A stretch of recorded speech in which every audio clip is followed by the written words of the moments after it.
Olá, turma, sou a professora Melissa e essa é a terceira aula do curso de Sistemas de Drenagem Urbana, na qual o tema é ainda a microdrenagem, né? Estamos na primeira parte do curso, Sistemas de Microdrenagem, e o tema de hoje, então, são os aspectos hidráulicos de dimensionamento.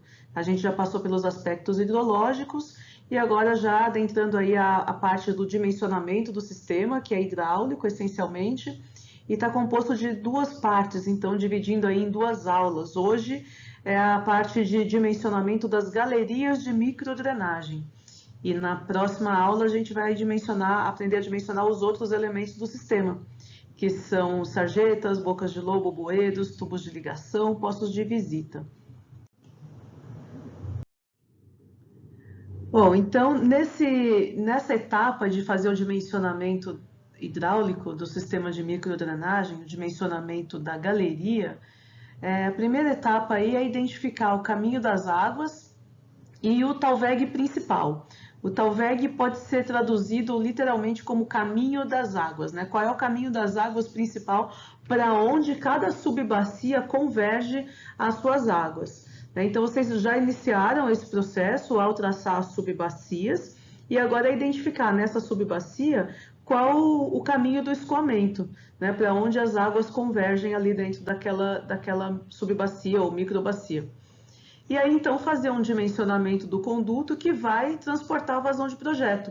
E isso é feito com base nos princípios aí da hidráulica de condutos livres, lembrando que a drenagem se dá por gravidade. Então, ainda que uma tubulação de microdrenagem esteja enterrada, né, na rua e seja uma tubulação de seção fechada, o escoamento se dá por gravidade com a superfície livre para a pressão atmosférica.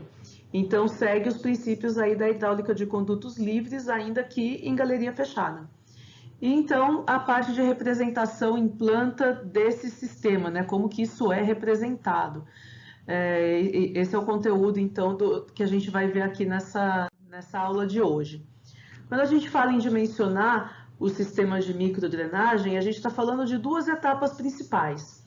A primeira consiste em definir as galerias de drenagem, o diâmetro dessa galeria, tanto a galeria das ruas principais quanto das ruas secundárias, e o traçado, né, por onde ela vai seguir e com qual declividade. Em geral, a gente instala a galeria de drenagem no meio do pavimento, né, no meio da rua.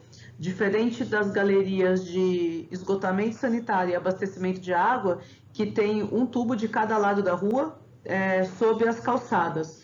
O de drenagem, em geral, vai pelo meio da rua, ou pode ser um pouco deslocado do centro do pavimento, mas ele vai embaixo da rua e concentra os escoamentos dos dois lados da rua.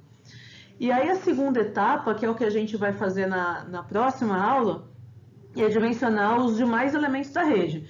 A quantidade e localização das sarjetas, dos bueiros, das bocas de lobo, dos postos de visita e dos tubos de ligação. Então, a aula de hoje foca em determinar os diâmetros das galerias, traçado e declividade. Então, acaba sendo uma aula que pega um pouco de revisão da hidráulica de condutos livres, mas já, então, aplicado especificamente ao caso dos condutos de microdrenagem. O que a gente precisa para iniciar essa etapa, para dimensionar a galeria de microdrenagem? A gente precisa de uma planta da área, né, de implantação, já com o traçado das subbacias e com as vazões de projeto calculadas já para essas subbacias, que foi a etapa que vocês fizeram anteriormente, né, a etapa aí da aula anterior e também da condução do projeto, lembrando que a gente está seguindo com a aula no mesmo ritmo da elaboração proposta para o projeto, né? E aí, qual é o procedimento? Primeiro, a gente vai traçar para cada subbacia qual é o caminho das águas principal. O talveg, né? O caminho das águas é talveg, o significado da palavra, né? É muito usado aí em drenagem e significa literalmente caminho das águas. Então, a gente pode partir do exutório, que é sempre uma forma segura de começar o traçado, né? Começando do ponto onde a água chega e vendo por onde ela vai percorrer, então, até chegar ali. Então, e esse traçado do talveg, ele quase sempre ele vai coincidir com o traçado da galeria. No caso do projeto de vocês, vai coincidir. Quando que não coincide? Quando o Talveg está deslocado da rua. A rua está implantada num ponto, o Talveg está em outro, passa por debaixo de casas, aí então faz toda uma manobra hidráulica aí para levar a galeria para a rua, que às vezes não coincide com o caminho natural das águas. Mas isso é uma exceção. Em geral, a regra é que o caminho das águas seja coincidente com o caminho da galeria que vai ser implantada para conduzir essas águas. Lembrando que a gente vai sempre trabalhar por gravidade, preferencialmente. Muito raros os casos em que drenagem necessita de alguma elevação, de algum bombeamento, né? Bom, depois então de determinar esse caminho, a gente vai precisar levantar os dados, né, as variáveis que são necessárias para calcular essa galeria. Começando aí pela declividade do terreno, que é a cota mais alta menos a cota mais baixa daquele trecho dividido pelo comprimento do trecho. E então nós vamos utilizar a equação de Manning para determinar o diâmetro dessa galeria. Por fim, representar o traçado na planta. Então, como que funciona isso? Vou dar aqui um exemplo de procedimento, né? A gente tem uma determinada área, né? Um determinado mapa da área. Eu vou precisar de uma topografia dessa área. Essa topografia ela pode vir na forma de pontos cotados, na forma de curvas de nível ou ambos, né? Então, vamos supor aqui um caso em que eu tenha os pontos cotados. A partir daí, eu consigo já identificar tanto o Talveg principal quanto o sentido do escoamento, né? Então, eu tenho que essa bacia, assim, para quem está olhando aí para a tela, né? Lembrando que o meu ponteiro do mouse não funciona aqui na gravação, ela tem um ponto mais alto lá na cota 766 à esquerda, e 700, aí tem outros pontos próximos, né, dessa cota, e lá à direita, né, no final da rua principal, tem uma cota 759, então a gente já consegue identificar para que lado que a água está indo, né? Então esse é o primeiro passo. E a partir então desse ponto mais baixo, que nós vamos chamar então de exutório da bacia, para onde as águas estão fluindo, eu consigo traçar toda a minha bacia para aquela área, né? Lembrando que uma bacia ela tem um único exutório. Se eu tiver mais de um ponto para onde as águas convergem, então isso é um indicativo de que eu tenho duas bacias e eu vou tratar as duas separadamente. Nesse caso aqui do exemplo, eu tenho um único exutório, então uma única bacia hidrográfica, e a gente traça ligando os pontos mais altos. É claro que aqui no exemplo está bastante claro, né? Foi um exemplo que foi criado para isso. Mas, em geral, não vai fugir muito disso. Às vezes fica uma dúvida se um ponto é o mais alto. Aí a gente sempre segue um critério. Olha o ponto que está à direita e à esquerda dele. E aí, se os dois forem mais baixos, então, com certeza que ele é um divisor de águas e o limite da bacia vai passar por ali. E se for curvas de nível, a gente vai seguir aqueles procedimentos lá da hidrologia, né, de traçar o divisor da bacia sempre na perpendicular em relação às curvas de nível. A partir da definição da bacia, eu consigo traçar então as subbacias, porque dentro da bacia a gente tem uma divisão dos caminhos que a água toma para chegar até o exutório da bacia. Então, nesse caso aqui, a gente identificou 3 subbacias que convergem para uma subbacia final. É um exemplo muito semelhante ao projeto aqui da disciplina de vocês, né? E, em geral, uma quadra, ela vai... tem algumas regras, né? Para ter uma ideia de para onde a água de chuva vai numa quadra urbana, né? Em geral, as casas, né, os lotes urbanos, eles vão sempre verter suas águas de chuva para a rua da frente, salvo raras exceções. Se acontecer da casa estar abaixo do nível da rua, aí ela tem que fazer toda uma ligação passando por dentro do terreno do vizinho de trás para jogar na rua de trás, mas isso é a exceção. Tá? Então, no caso aqui no projeto de vocês, está tudo dentro da regra, né? Não está na exceção. Então, a regra é sempre as águas de chuva de um lote serem encaminhadas para a rua em frente a esse lote. E com relação a para que lado da rua a água vai seguir, de novo, tem a ver com a cota mais alta, né? Essa rua, ela tem um sentido de escoamento preferencial em todo esse quarteirão, ou ela se divide no meio e vai metade para cada lado? né? Então, nesse caso, a gente vai pegando esses pontos altos de meio de quadra e ligando para saber, então, qual a fatia, né, daquele quarteirão que vai para uma ou para outra rua paralelas aí à quadra, né? Então, no caso, a gente fez essa divisão e traçou as subbacias daquela bacia principal.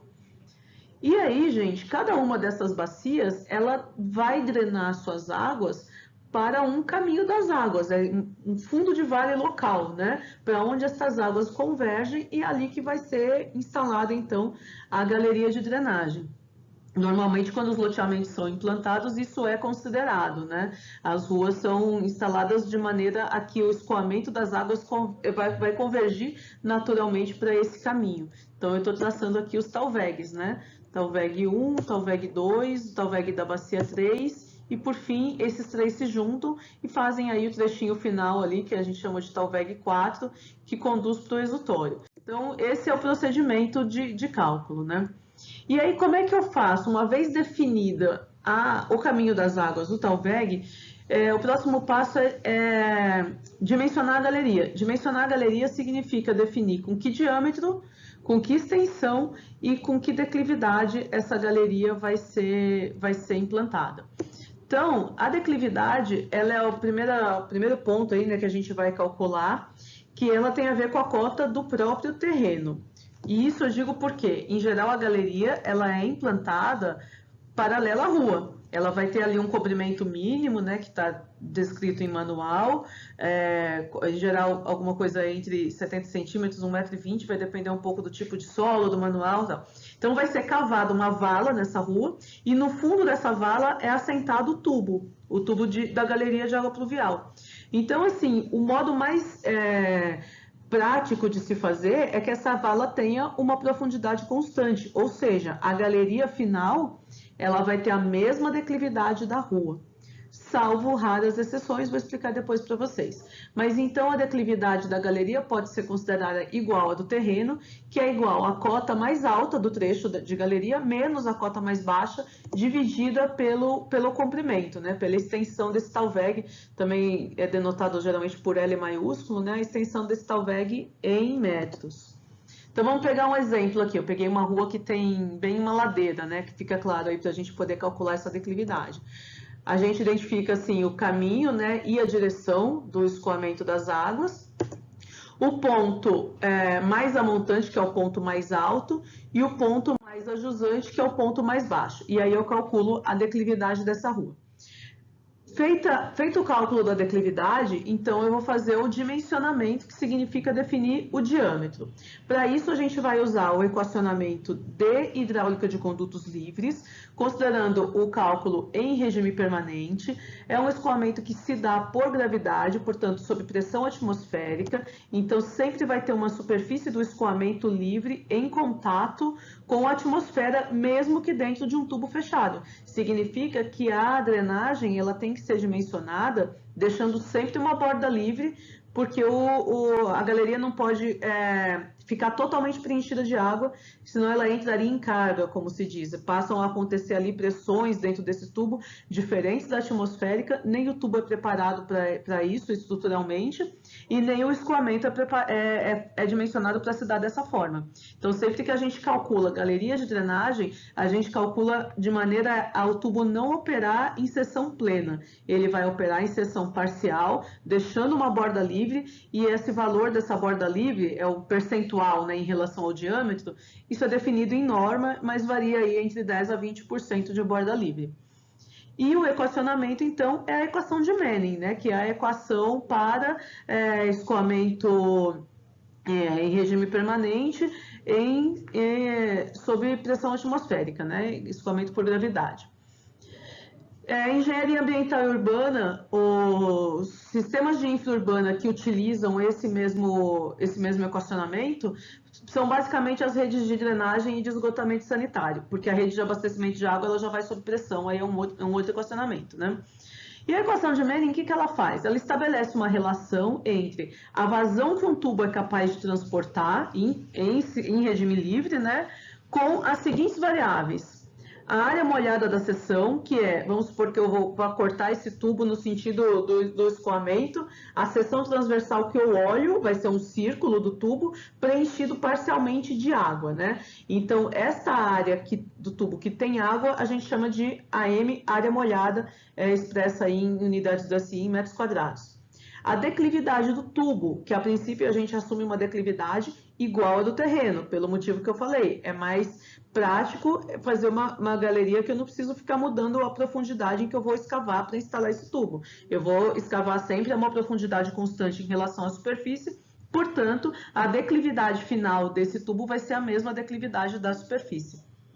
O raio hidráulico é uma propriedade hidráulica, ela é uma relação entre a área molhada e o perímetro molhado, desprezando a superfície livre, toda a extensão de contato do escoamento com as paredes e fundo do tubo. E um coeficiente que representa a rugosidade do tubo, pelo equacionamento de Manning, que é derivado da equação de Chezy, né?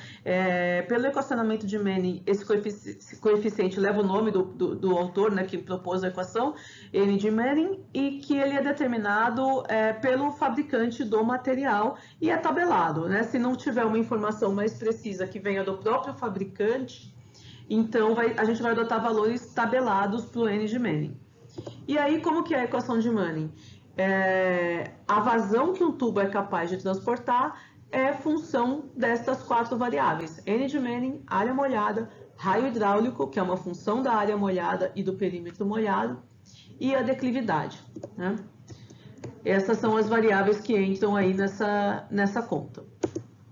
Então, se eu pensar num conduto circular, eu tenho um tubo de um determinado diâmetro que não vai estar preenchido integralmente, justamente porque eu preciso dessa camada em contato com a atmosfera. Então, a altura do escoamento Y é menor do que o diâmetro D. A área molhada e o perímetro é exatamente o contato ali da água com a parede do tubo.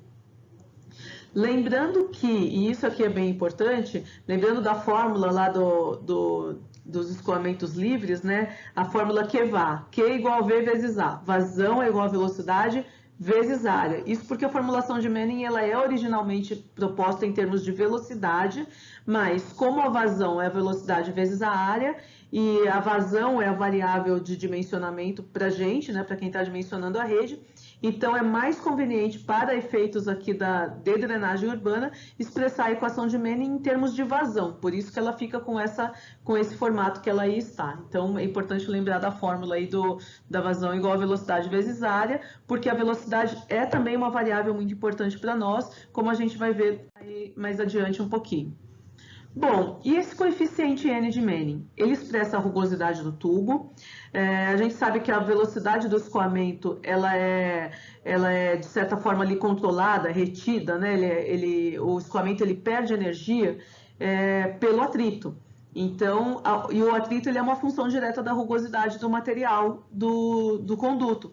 Então, o coeficiente N de Manning é bastante importante, a fórmula é extremamente sensível a esse coeficiente, então a gente precisa adotá-lo o mais próximo possível da realidade, né? Então, para tubos de concreto, o N de Manning varia de 0,014 a 0,020, para vocês terem uma ideia de como é sensível esse valor desse coeficiente. E a equação, o quanto o tubo é capaz de transportar de vazão, muda muito quando a gente mexe nesse coeficiente. Usualmente, concreto, a gente adota N de Manning igual a 0,018, a menos que tenha informação mais precisa. Se forem tubos de outros materiais, quanto mais liso for o material, menor o N de Manning. Quanto mais rugoso for o material, maior o N de Manning. A gente vai ver depois lá em macrodrenagem, que a gente lida com os canais, né, os canais naturais. O N de Manning é muito maior do que isso.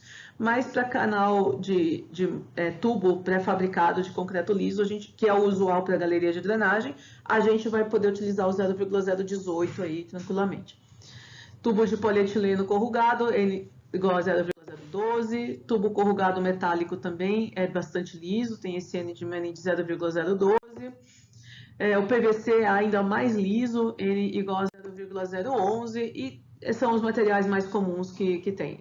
As redes antigamente eram de manilhas cerâmicas, que é muito parecido com o N do concreto, mas hoje em dia é muito difícil usar esse tipo de material. Em geral é concreto mesmo.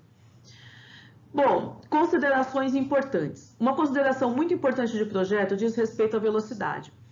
A condução das águas para a drenagem urbana é feita por gravidade, ou seja, a declividade vai ser a declividade do terreno, quase sempre, a menos que eu justificadamente precise adotar outra declividade. E essa justificativa é baseada na velocidade. Por quê? Porque se a minha velocidade de escoamento for muito lenta, se for uma rua muito plana, as áreas costeiras, em geral, cidades litorâneas têm bastante esse problema, porque são áreas muito planas, essa velocidade vai ficar muito baixa. Com a velocidade muito baixa, o que acontece? Todos os sedimentos presentes na água que está dentro do tubo, que é uma água de escoamento superficial, portanto, ela tem o sedimento que ela passou pelas superfícies da bacia hidrográfica, carreando para dentro da rede de drenagem, esses sedimentos eles começam a decantar. Eles começam a ficar acomodados no fundo da tubulação, a passo que a água segue. E quando isso acontece é muito ruim, porque a gente passa a ter problema de assoreamento nessa rede. Então, velocidades muito baixas vão acarretar em assoreamento da rede com maior facilidade. E o que é uma velocidade muito baixa? Os manuais divergem um pouco, né, sobre esse limiar mínimo aí de velocidade, mas o que eu conto assim até hoje que tem um valor mais baixo é 0,6 metros por segundo. Mas isso não é usual. O mais usual é considerar que para a drenagem a velocidade mínima é 1 metro por segundo, né? Então varia um pouco aí conforme o manual que a gente está adotando. Da mesma forma, essa velocidade não pode ser muito alta, porque se for uma velocidade muito alta, ela começa a provocar erosão no tubo. O concreto é um material que tem uma certa resistência, mas não é como um tubo de ferro fundido, de aço, que é usado lá em sistemas sob pressão para abastecer água, por exemplo. Então, ele é um material que está mais sujeito à erosão. E para velocidades muito altas, para fluxo muito turbulento, começa a acontecer essa erosão na rede. E que velocidade é essa? Também varia de acordo com o manual, mas em torno de 4,5 a 6 metros por segundo. Ou seja, eu tenho um limiar aí de 0,6 a 6 metros por segundo, que é um limiar aceitável para as velocidades. E para garantir essas velocidades, existe o correspondente limiar de declividade, que no caso aí do concreto, vai ser uma declividade em torno de 0,01 metros por metro, ou seja, a cada metro de galeria, essa rede desce 1 centímetro, né, até 0,04 metros por metro. Ou seja, para redes com declividade muito superior a essa, eu começo a ter problema de erosão ou de assoreamento. Então, quando a gente tem essas declividades, desculpa, gente, eu vou precisar fazer uma correção aqui, tá? É 0,001 a 0,004 metros por metro. 0,1% a 0,4%. Depois eu corrijo lá no slide. Para declividades muito inferiores a essa ou muito superiores, eu começo a ter problema de assoreamento ou de erosão. E aí, o que eu preciso fazer? Mexer na declividade. Quando a declividade da minha galeria, então, não vai ser igual à declividade da rua. A gente não vai tanto focar nisso no nosso projeto aqui da disciplina. Lá na disciplina de esgotamento sanitário, vocês veem direitinho aí as cotas. Então, aqui na disciplina de drenagem, a gente foca um pouco mais no traçado da rede, no diâmetro da rede, e vocês não vão precisar implantar ela no terreno, olhando as cotas e as declividades, mas em todo caso, o terreno que foi passado para vocês, ele tem declividade que mantém as velocidades dentro do padrão, então não tem esse problema.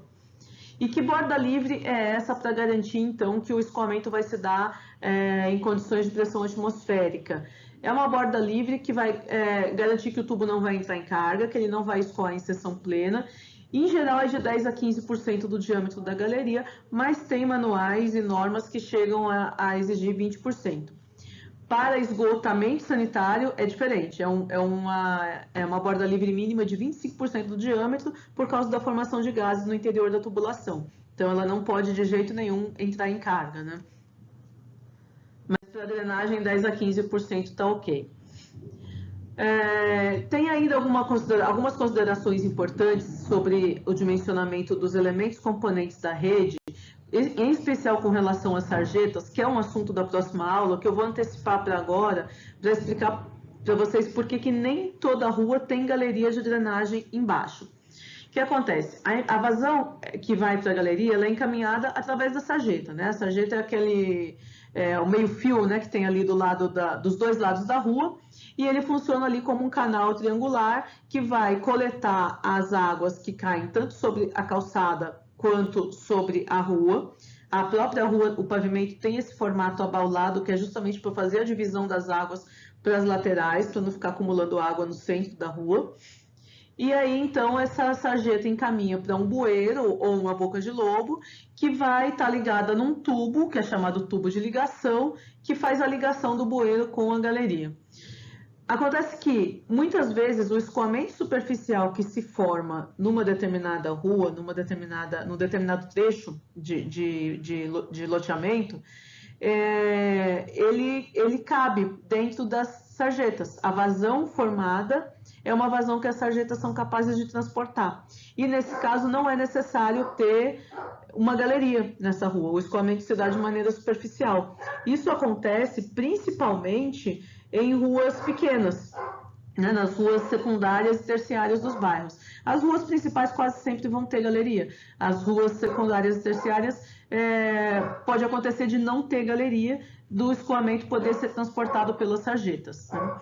Então, quando a vazão gerada num quarteirão exceder a capacidade da sarjeta, ali começa então o sistema de galerias, ali se instala a primeira boca de lobo. A gente vai entrar mais em detalhes disso na próxima aula. O importante nesse ponto aqui é saber que a capacidade da galeria, a vazão que eu vou considerar na galeria, ela é calculada a partir da vazão de escoamento superficial, que vocês calcularam lá na fase hidrológica, subtraída da capacidade da sarjeta. Então, o que entra na galeria é a vazão total menos a capacidade da sarjeta. E como é que isso é representado em rede? Quando eu vou fazer o projeto, né, de implantação da microdrenagem, a gente vai traçar a galeria a partir de um traçado mesmo, de um traço um pouco mais grosso, assim, para identificar claramente o caminho da galeria. É uma linha mais espessa, né, representando a galeria. Em geral, ela está localizada no centro da rua, ela vai pelo eixo, né, da rua.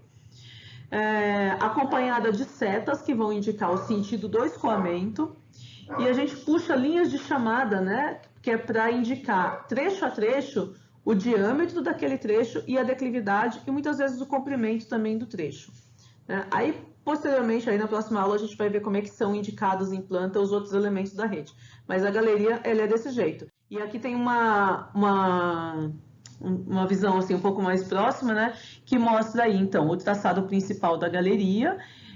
Em cima tem esse φ, que é indicando o diâmetro, né? Então, φ de 1,20, depois φ de 1,5, está indicado em metros, né? Quer dizer que é uma galeria de 1,20 de diâmetro, depois muda para 1,5 de diâmetro. E o que está escrito embaixo é 74, é o comprimento daquele trecho, entre os dois postos de visita. E depois vem a declividade. Tá certo, 0,01. Eu fiz confusão lá no slide anterior, mas está correto. 0,01. Tá vendo as declividades? Ó, isso aqui está em metro por metro, tá correto. 0,01 declividade mínima, 0,04 declividade máxima. Estão vendo como todos os trechos estão mantendo a declividade dentro desse valor? Então, são os valores de declividade para garantir a velocidade mínima e máxima de projeto. E aí, a indicação dos outros elementos da rede a gente não precisa ver agora, é assunto para a próxima aula. Mas a galeria ela é indicada desse jeito, é um traço mais espesso pelo eixo da rua, indicando, se possível, no próprio comprimento da galeria. Se não for possível, a gente puxa uma linha de chamada e indica próximo ao local onde a gente está fazendo, cuja dimensão a gente está indicando, com o diâmetro e a declividade. A extensão, se couber, é bom colocar. Se não, o desenho está em escala, é possível medir ali a extensão. Bom, em termos assim, de conceitos, né, da parte teórica aqui do dimensionamento das galerias, é esse conteúdo. Vou deixar para vocês, numa próxima videoaula, a aplicação, como que a gente faz para aplicar a equação de Manning para sistema de microdrenagem, e também com alguns exercícios de aplicação e já com a atividade proposta aí para vocês realizarem na semana. Obrigada, gente, e até o próximo vídeo aí, que é o vídeo de exercícios.